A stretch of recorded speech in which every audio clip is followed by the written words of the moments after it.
So you're 30 years old and you haven't got a clue what you want to do for the rest of your life. You just know you want to be successful. That's totally fine.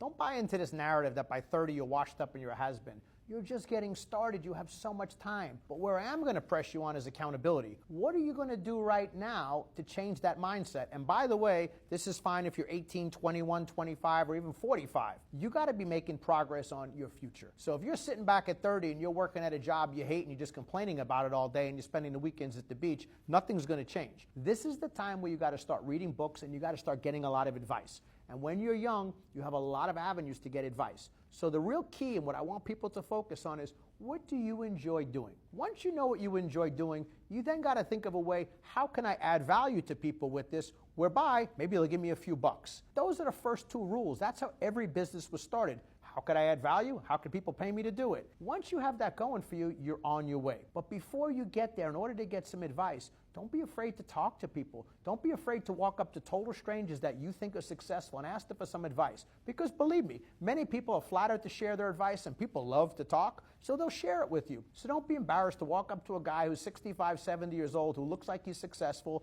and maybe you know what he does for a living, and saying, hey, what would you do if you were me? What kind of guidance and advice could you give me? Because believe me, people really do want to help you. So if you're 30 years old, you got a long career ahead of you, but don't waste any more time. Start spending every day figuring out a plan for the future. So I'm not making this video in 10 years saying if you're 40, it's okay, because then it's not. You got to do something. Take action.